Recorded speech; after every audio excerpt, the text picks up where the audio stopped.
He only protected a child, but the princess said he saved a generation, and the princess praised the unnoticed guardian Marcus. Chen wiped the sweat from his forehead as he crawled out from under the massive air recycling unit. The machine hummed quietly now, its broken filter finally replaced. He gathered his tools and checked his tablet. 3 more repairs today, then he could rest. The Zephyrian research colony stretched out around him like a crystal city. Tall spires made of living crystal reached toward the purple sky. The buildings grew instead of being built, shaped by the crystal-bodied aliens who lived here. Everything sparkled in the light of 2 suns. Marcus was one of only 12 humans on the entire colony. The Zephyrians hired humans because their small, soft bodies could fix machines in tight spaces. To the crystal people, humans were useful. Tools, nothing more. He walked through the maintenance corridors, his boots making soft sounds on the smooth floor. These tunnels ran beneath the main colony. Most Zephyrians never came down here. They stayed in their bright towers, working on important research. As Marcus turned a corner, he heard a small sound. Someone was crying. He stopped and listened. The sound came from behind a large power unit. Marcus walked carefully around the machine and found a small figure sitting on the floor. It was a Zephyrian child. Her crystal body was different from the adults. Where grown Zephyrians had thick, strong crystal shells, this little one looked fragile. Her crystal skin was thin and had small cracks in it. Light passed through her body, making her glow softly. The child looked up at Marcus with large blue eyes. She had been crying, and her tears looked like tiny diamonds. "Hello," Marcus said softly. He sat down on the floor near her, but not too close. "Are you lost?" The child stared at him. A Tephorian. Children had never seen a human up close. Marcus looked very strange to her with his soft skin and dark hair. "My name is Marcus," he said. "What is your name?" "Kira," the child whispered. Her voice was like tiny bells ringing. "Why are you crying, Kira?" "I am always alone," she said. "Mother and father work all day? They say I cannot play with other children because I might break." Marcus felt sad for the little girl. He understood being alone. The other humans on the colony were all busy with their own work. They talked to him, but they were not really friends. "Would you like to see something interesting?" Marcus asked. Kira nodded. Marcus reached into his tool bag and pulled out a small toy. It was a simple wooden bird that he had carved in his free time. When he pressed a small button, the bird's wings moved up and down. Kira's eyes went wide. She had never seen anything like it. Zephyrian toys were made of crystal and used advanced technology. This simple wooden bird was amazing to her. "You can have it," Marcus said, holding out the toy. Kira reached for it carefully. When she touched the wood, she smiled for the first time. "It is warm," she said with wonder. Crystal was always cold. From that day, Marcus began to see Kira often in the maintenance tunnels. She would sit quietly while he worked, playing with her wooden bird. Sometimes she would ask questions about his work, and Marcus would explain. How the machines kept the colony running? Marcus started bringing Kira small gifts. He carved more wooden animals for her. He shared his human food, which tasted very different from Zephyrian energy crystals. Kira loved the sweet cookies that Marcus made in his small kitchen. Weeks passed. Marcus learned that Kira had a rare condition that made her crystal body weak. Other Zephyrian children had thick, strong crystal shells by her age, but Kira's body stayed thin and fragile. The doctors said she would never be strong like other Zephyrians. "Does it hurt?" Marcus asked one day as they sat together. "Sometimes," Kira said, "but not when I am here with you. Tunnels feel safe." Marcus began to notice something strange. When Kira was around, his electronic tools worked differently. Sometimes they would beep when nothing was wrong. Sometimes the readings on his tablet would change for no reason. One day, Marcus was doing a routine check on the power systems in the research sector. This was the most important part of the colony, where the Zephyrian scientists worked on their secret projects. Humans were only allowed in the maintenance areas, never in the actual research labs. Kira was with him as usual.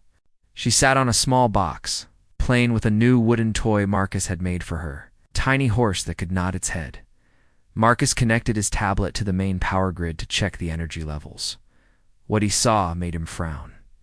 The numbers on his screen were jumping around wildly. Power was flowing in strange patterns he had never seen before. That is not right, he said to himself. He checked his equipment. Everything was working fine. He ran the test again. The same strange readings appeared. Kira, he said, can you come here for a moment? The little girl walked over to him. As she got closer to the power unit, Marcus's tablet began to beep loudly. The numbers on the screen went crazy. Step back, Marcus said quickly. As soon as Kira moved away, the tablet returned to normal. Marcus felt a cold fear in his stomach. Something was very wrong in the research sector. Something that was affecting Kira's fragile, crystal body. He quickly finished his work and took Kira back to the safer parts of the maintenance tunnels. But his mind kept thinking about those strange readings. That night, Marcus could not sleep. He kept thinking about Kira and the power readings. He had to find out what was happening in the research sector. The next morning, Marcus went to see Dr. Vex, the head of maintenance. Dr. Vex was a tall Zephyrian with dark blue crystal skin. He was one of the few aliens who treated Marcus with some respect. Dr. Vex, Marcus said, I found some strange energy readings in the research sector yesterday. I think there might be a problem. Dr. Vex looked at Marcus's tablet. His crystal eyes flashed as he read the data. These readings are impossible, Dr. Vex said. Your equipment must be broken. I checked everything twice, Marcus said. The equipment is fine. Something is causing these energy spikes. Dr. Vex handed the tablet back to Marcus. The research sector has the best scientists on the colony. If there was a problem, they would know about it. Do not worry about this anymore. Focus on your regular maintenance work. Marcus left Dr. Vex's office feeling frustrated. He knew something was wrong, but no one would listen to him. He was just a human maintenance worker. As he walked back to the tunnels, Marcus made a decision. He would find out what was happening in the research sector himself. He would protect Kira from whatever danger was lurking there. Little did Marcus know that his simple desire to protect one fragile child would soon uncover a threat that could destroy the future of an entire species. 3 days passed since Marcus first noticed the strange energy readings. He could not stop thinking about them. Every time he saw Kira, he worried about her safety. Marcus decided to do his own investigation. He waited until the night shift, when most Zephyrians were resting. The crystal people did not sleep like humans, but they needed time to recharge their energy. During night hours, the colony was almost empty. He took his equipment and quietly made his way to the research sector. The corridors here were wider and brighter than the maintenance tunnels. Everything was made of pure white crystal that glowed softly in the dark. Marcus found the main power junction for the research labs. He connected his tablet and began scanning the energy flows. What he saw made his heart race. The power readings were not just strange, they were dangerous. Energy was spiking and dropping in patterns that could damage equipment. But that was not the worst part. The energy was creating something Marcus had never seen before. Tiny holes in space itself. The tablet showed small tears in the fabric of reality. They were invisible to the naked eye, but his sensors could detect them. These holes were opening and closing rapidly, releasing strange radiation. Marcus felt sick as he realized what this meant. The Zephyrian scientists were experimenting with dimensional technology. They were trying to open doorways to other parts of space. But something was going wrong. The next morning, Marcus went straight to Dr. Vex's office. He had to make someone understand the danger. Dr. Vex, Marcus said urgently, I found the source of the energy problems. The research team is creating dimensional tears. The radiation from these holes is spreading through the colony. Dr. Vex looked at Marcus's data again. This time his crystal face showed concern. These readings, if they are real, this could be serious. But how can you detect something our best scientists cannot see? I don't know, Marcus admitted, but I know what I am seeing. We need to warn everyone. Dr. Vex contacted the research team leader, Dr. Thymel. Within an hour, Marcus found himself standing in a bright office, facing 3 tall Zephyrians. Their crystal bodies sparkled with authority and intelligence. This human claims our research is dangerous, Dr. Thymel said. To Dr. Vex. His voice sounded amused. Show us your evidence. Marcus presented his readings. The scientist looked at the data and began to laugh, a sound like wind chimes in a storm. These readings mean nothing, Dr. Thymel said. Human equipment is too primitive to understand our work. We are using dimensional gateway technology, the most advanced science in the galaxy. A few energy spikes are normal. But the dimensional tiers, Marcus began, do not exist, another scientist interrupted. Sensors are detecting echoes. From our experiments, nothing more. Marcus felt frustrated and angry. Then why is my equipment acting strange only around Kira? She is more sensitive to this radiation than anyone else. The scientists exchanged looks. The sick child, Dr. Thymel asked. Her crystal matrix is defective. She probably interferes with your primitive tools. We do not have time for this. The third scientist said. Princess Zalara arrives tomorrow to see our progress. We cannot let a human's imagination delay our work. Marcus was escorted out of the research sector, but he did not give up. He knew he was right, and he had to protect Kira. Over the next few days, Marcus noticed that Kira was not the only one being affected. He began to see other young Zephyrians in the colony acting strangely. A group of crystal children who usually played in the central gardens looked tired and weak. Their parents took them to the medical center, but the doctors could not find anything wrong. Marcus watched from the maintenance tunnels as more children became sick. They moved slowly, their crystal bodies looking duller than before. Some had small cracks appearing in their crystal skin, but Kira remained healthy. Marcus realized why he had been keeping her in the maintenance tunnels, far from the research sector. The thick metal walls and machinery were blocking most of the dimensional radiation. Kira, Marcus said one day, I need you to stay with me all the time now. Do not go to the upper levels without me. Why, she asked, playing with her wooden animals. Because it is not safe up there right now, Marcus said simply. Kira trusted Marcus completely. She nodded and continued playing. Marcus began building something in secret, using spare materials from the maintenance supplies he created. A small room in the deepest part of the tunnels. He lined the walls with metal sheeting and installed air filters. It was like a safe house for Kira. Meanwhile, the situation in the colony grew worse. More children became sick every day. The medical center was full of worried parents, but the doctors had no answers. Marcus tried again to warn the authorities. He went to the colony administrator, a wise old Zephyrian named Elder Keth. Elder Keth, Marcus said, the children are getting sick because of the research experiments. You must stop them. Marcus, I know you care about young Kira, but the research cannot be stopped. Princess Zalara herself ordered this project. We are creating a dimensional weapon to protect our people from the Skarn invasion fleet. Marcus felt cold fear wash over him. The Skarn were a powerful enemy race. If they were coming, the Zephyrians needed protection. But this weapon was hurting innocent children. How long until the weapon is ready? Marcus asked. 3 more days, Elder Keth said. Princess Zalara will test it when she arrives. Marcus realized he was running out of time. In 3 days, the dimensional gateway would reach full power. He did not know what would happen then, but he feared it would be terrible for all the children in the colony. That night, Marcus sat with Kira in their safe room. She was building a tower with wooden blocks he had made for her.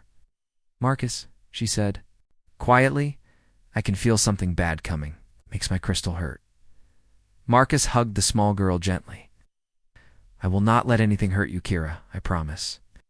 As he held her, Marcus made a decision. If the adults would not listen to him, he would have to stop the dangerous experiment himself.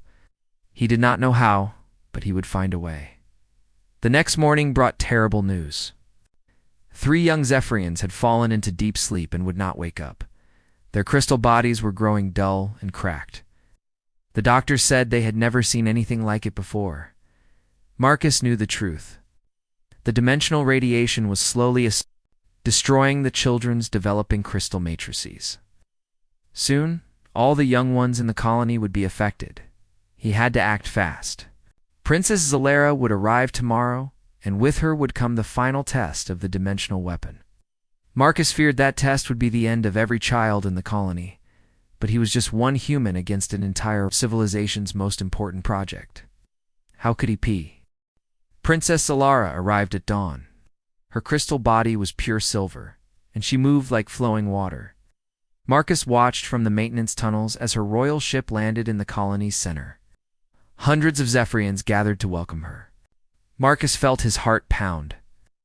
Today would be the test of the dimensional weapon. He had to find a way to stop it. In the safe room, Kira was not feeling well. Her crystal body looked paler than usual, and she moved slowly. My head hurts, she whispered to Marcus, and I can hear strange sounds. Marcus knelt beside her. What kind of sounds? Like the air is breaking, Kira said. She pressed her small hands to her crystal ears. It was getting louder. Marcus felt cold fear. Even in their protected room, Kira was starting to feel the effects of the dimensional radiation. The situation was getting worse. He left Kira with some food and toys, then went to spy on the research sector. Using his maintenance access, Marcus crawled through air ducts until he could see into the main laboratory. The room was huge and filled with incredible technology.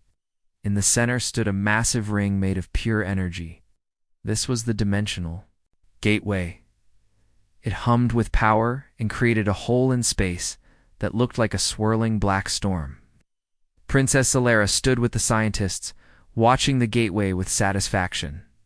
How long until full power? She asked Dr. Thymel. 2 days, Your Highness, Dr. Thymel replied. When we reach maximum energy, the gateway will be able to create weapons anywhere in space. The Skarn fleet will never reach our homeworlds. Marcus's blood turned to ice. 2 days until full power. But his readings showed something the scientists did not know. At full power, the gateway would not just create weapons. It would tear a permanent hole in space itself. Marcus crawled back through the ducts as fast as he could. He had to get to his equipment and run more tests. When he reached his workshop, he connected every sensor he had to the colony's power grid. What he discovered made him feel sick. The dimensional gateway was not stable.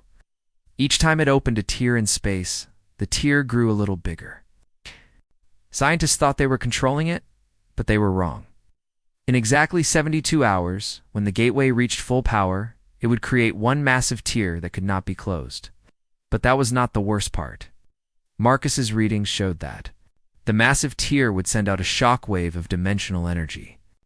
This wave would travel through the entire colony in seconds. Marcus ran the calculations 3 times, hoping he was wrong. But the answer was always the same. The shock wave would not kill the Zephyrian children. It would do something worse. It would damage their developing crystal bodies so badly that they could never have children of their own. The weapon designed to save the Zephyrian race would make it impossible for them to have future generations. Marcus sat in his workshop staring at the terrible truth on his tablet. He had to tell someone. But who would believe him, he thought. About going to Princess Solara herself, but she would never listen to a human maintenance worker. The scientists had already dismissed his warnings. Marcus realized something else. His equipment was not the only thing that could detect the dimensional problems. Kira's fragile crystal body was like a living sensor. She could feel the dimensional tiers before his machines could even measure them. That was why she heard the air breaking. Her sensitive crystal matrix was picking up the sound of space itself being torn apart. Marcus rushed back to the safe room. Kira was lying on her small bed, looking very sick. Her crystal skin had new cracks in it, and she was breathing heavily. Kira, Marcus said gently, I need to ask you something important. When you hear the breaking sounds, can you tell where they come from? Kira nodded weakly. From the bright place upstairs. It is getting stronger every hour. Marcus helped her sit up. Can you feel how strong it is now? Kira closed her eyes and listened. Very strong. And, Marcus, I can feel something else. In 2 sleeps, something terrible will happen. The breaking will become so loud that it will hurt everyone. Marcus felt his heart break. Kira could sense exactly what his instruments predicted. In 2 days, the dimensional shockwave would destroy the future of every young Zephyrian in the colony. Kira, Marcus said, if I could stop the terrible thing from happening, would you help me? Yes, she said without hesitation. But how can we stop something so big? Marcus had been thinking about this all day. There was only one way to stop. The dimensional gateway. Someone had to go into the energy field and shut it down manually from the inside. But the field was full of dangerous radiation. Anyone who entered it would be hurt very badly. The Zephyrians could not do it. Their crystal bodies would shatter instantly in the dimensional field. But Marcus was made of soft flesh and bone. He might be able to survive long enough to reach. The controls? I have to go into the dangerous place and turn off the machine, Marcus told Kira. Kira's eyes went wide. But it will hurt you? Yes, Marcus said honestly. It will hurt me very much. But if I do not do it, all the children in the colony will be hurt forever. Kira was quiet for a long moment. Then she took Marcus's hand in her small crystal fingers. I will help you, she said. I can guide you to the right place. I can feel where the machine's heart is. Marcus felt tears in his eyes. This brave little girl was willing to help him, even though it meant going into danger. That night, Marcus prepared for what he had to do. He gathered special tools and built a rough protective suit from maintenance materials. It would not protect him much, but it might keep him alive long enough to complete his mission. He also wrote a letter explaining everything he had discovered. If he did not survive, maybe someone would read it and understand what really happened. As he worked, Kira sat beside him. She was getting sicker, but she refused to rest. To help you save everyone, she said. Marcus looked at this small, fragile child who had become the most important person in his life. She trusted him completely. She believed he could save her and all the other children. Marcus made his final decision. Tomorrow, when Princess Solara began the weapon test, he would enter the dimensional gateway. Even if it cost him his life. He would protect Kira and save a generation. He only hoped he would be strong enough to succeed. The next morning, Princess Solara began the final weapon test. Arcus watched from the maintenance tunnels as she stood in the research laboratory, surrounded by excited scientists. Begin the power increase, Princess Solara commanded. Dimensional gateway hummed louder. The black storm in its center grew bigger and more violent. Marcus felt the air around him start to vibrate. In the safe room, Kira cried out in pain. Yes. The breaking sound is getting very loud. Marcus knew he was running out of time, but the gateway was approaching dangerous levels. He had to act. Now, he put on his makeshift protective suit. It was built from maintenance materials, metal plates, thick rubber, and insulating foam. It looked rough and simple compared to Zephyrian technology, but Marcus had built it with careful thought. Kira, he said gently, we need to go now. Can you walk? The little girl was weak, but she nodded bravely. I can help you. I can feel where the machine's heart is. Marcus picked up his tool bag. Inside were simple instruments, wrenches, cutters, and a small computer tablet. Not advanced technology, just basic tools that had served humans well for centuries. They made their way through the maintenance tunnels toward the research sector. As they got closer, Kira's crystal body began to glow with stress. The breaking sound is everywhere now, she whispered, but I can hear the center. It's a place where you need to go. Marcus found a ventilation shaft that led directly into the laboratory. Through the metal grating, he could see the massive dimensional gateway. Princess Solara and the scientists stood at control panels, watching energy readings climb higher and higher. Power at 70%, Dr. Thymel announced. Dimensional stability holding. But Marcus could see what they could not. His simple instrument showed that the gateway was already creating small, permanent tears. In 1 hour, at full power, those tears would become one giant hole that could never be closed. I can feel the machine's heart, Kira said, pointing toward the center of the gateway. There, in the middle of the storm. That is where the controls are. Marcus looked where she pointed. In the center of the swirling black energy, he could barely see a small platform with control panels.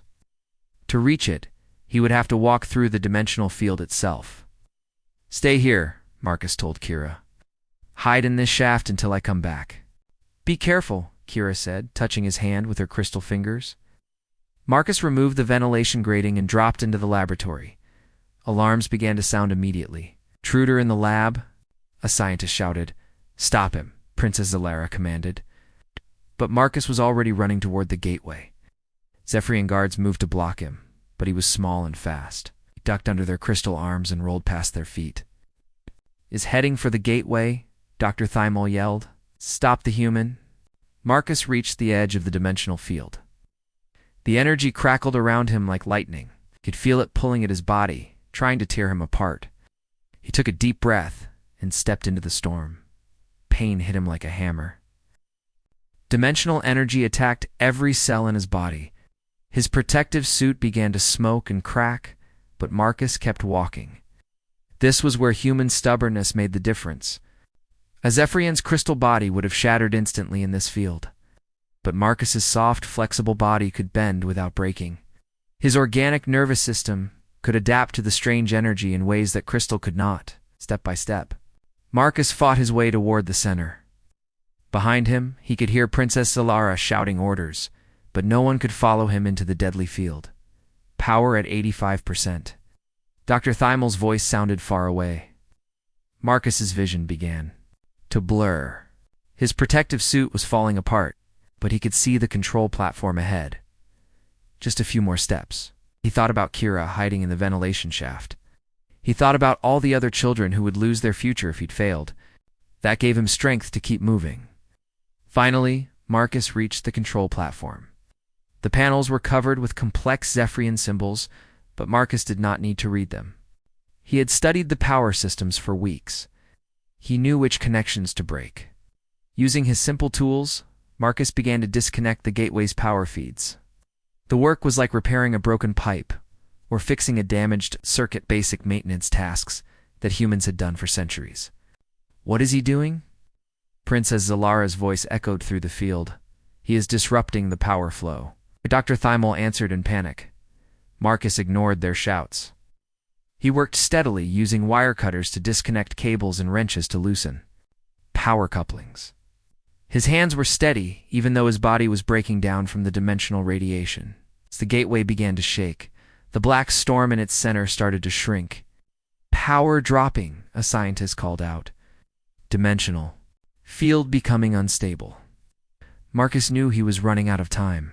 The collapsing field would soon trap him at the center. But he had one more connection to break, the main power feed that kept the gateway open. He reached for the largest cable, but his hand would not obey him. The dimensional energy had damaged his nervous system. His body was shutting down. Then, Marcus heard a small voice calling to him. "Marcus, the bright cable. Cut the bright cable." It was Kira. Even from the ventilation shaft, her sensitive crystal body could see which connection was most important. Using the last of his strength, Marcus grabbed his wire cutters and sliced through the glowing power cable. The dimensional gateway shuddered and began to collapse. The black storm disappeared. The terrible energy field started to fade. Marcus fell to his knees on the control platform. His protective suit was completely destroyed. His body felt like it was on fire, but he had done it. The gateway was shutting down. As the dimensional field disappeared completely, Princess Zalara and her guards rushed toward the platform. They found Marcus lying unconscious beside the broken controls. "Is he alive?" Princess Zalara asked. Dr. Thymol checked Marcus with a medical scanner. "Barely. The dimensional radiation has aged his body by many years. He may not survive." But Princess Zalara was looking at something else. Her instrument showed that Marcus had not just stopped the weapon test. He had prevented a disaster. The readings showed what would have happened if the gateway had reached full power. "This human, she said slowly. "He saved us from our own mistake." In the ventilation shaft, Kira waited for Marcus to wake up. She could no longer hear the terrible breaking sounds. The air felt clean and safe again. Marcus had kept his promise. He had protected her and all the other children, even though it nearly cost him his life. Marcus woke up 3 days later in the colony's medical center. His body felt different, older, and weaker. When he looked in the mirror, he saw gray hair where there had been black before. The dimensional radiation had aged him by 20 years, but he was alive. Kira sat beside his bed, looking much better. Her crystal body was bright again, and the cracks in her skin were healing. "Marcus," she said happily when she saw him awake. "You came back." "I promised I would protect you," Marcus said with a weak smile. "How do you feel?" "Much better. The breaking sounds are gone. And look." Kira showed him a crystal flower she had made. "My crystal body is strong enough to create things now." Marcus felt joy fill his heart. Kira was not just healthy, she was growing stronger. Dr. Vex entered the room with a serious expression. "Marcus, Princess Zalara wants to see you. She's been studying your data for 3 days." Marcus was helped to a wheelchair and taken to the main conference room. Princess Zalara sat at a large crystal table, surrounded by scientists and officials. Her silver face looked troubled. "Sit," she said gently to Marcus. This surprised everyone. Princesses did not speak gently to maintenance workers. "I have spent 3 days analyzing what you discovered," Princess Zalara began. "My scientists thought you were wrong. They believed your equipment was too simple to understand our advanced technology." She touched a control, and a large screen appeared in the air. It showed Marcus's readings from the past weeks. "But you were right," she continued.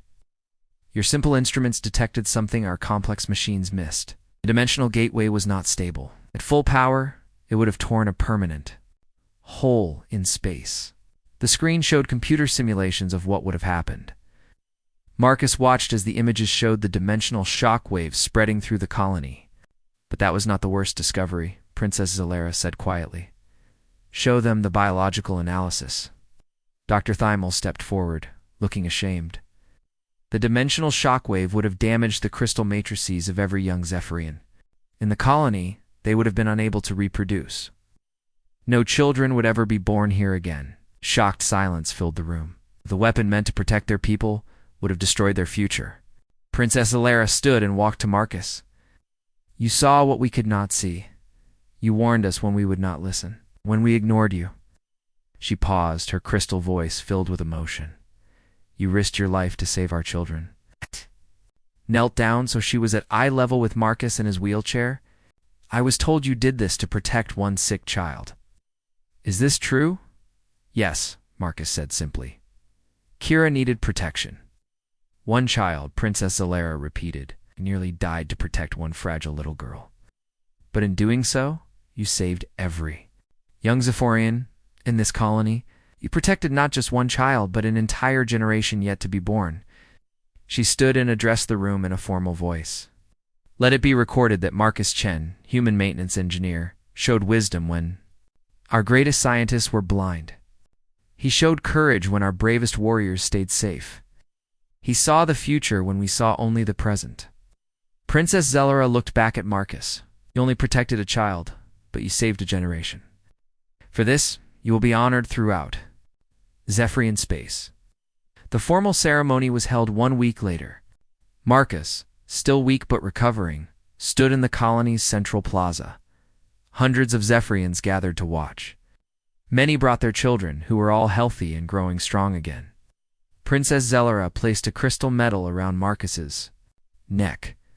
It was carved with symbols that meant protector of the future. From this day forward, she announced, humans will be welcomed as equals in our society. We have learned that wisdom does not come from advanced technology alone.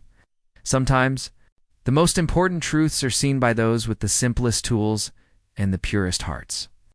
After the ceremony, Marcus returned to his work in the maintenance tunnels. But everything was different now. Zephyrian scientists came to ask his opinion on their projects. They wanted to learn about human problem-solving methods.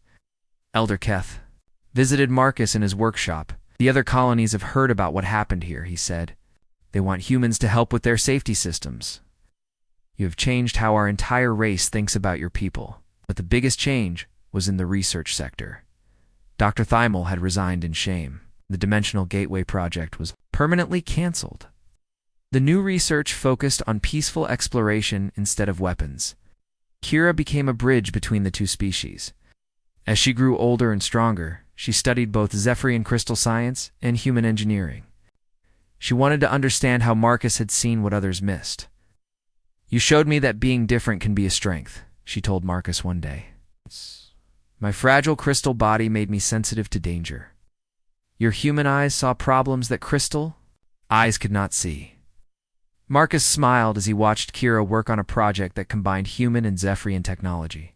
She was designing better safety systems for dimensional research, systems that would protect future generations. Years passed. Marcus's gray hair turned white, and his body remained weakened by the radiation exposure. But he lived to see the friendship between humans and Zephyrians grow stronger each year. Young Zephyrians learned human languages and studied human engineering. Human children visited the colony to learn about crystal science. The two species shared knowledge and built a better future together. One day, when Kira was fully grown and had become a respected scientist herself, she brought Marcus a gift. It was a small crystal sculpture of a man holding a child. "What is it?" Marcus asked. "It is a memory crystal," Kira explained. "It will preserve the story of what you did for thousands of years. Future generations will know that one human saw danger when no one else could. They will know that protecting one child can save everyone." Marcus held the crystal sculpture and watched it glow with stored memories. Inside the crystal, he could see the story of their adventure from the day he first met a lonely little girl in the maintenance tunnels, to the moment Princess Zalara recognized him as a hero. "You gave me more than protection," Kira said softly. "You gave me hope. And through me, you gave hope to all our people." Marcus looked around his workshop, filled with both human tools and Zephyrian technology working together. He thought about all the children, human and Zephyrian, who would grow up in a better world because of the friendship that began with one simple act of kindness. He had only wanted to protect one fragile child. But sometimes the smallest actions create the biggest changes. Sometimes protecting one means protecting all.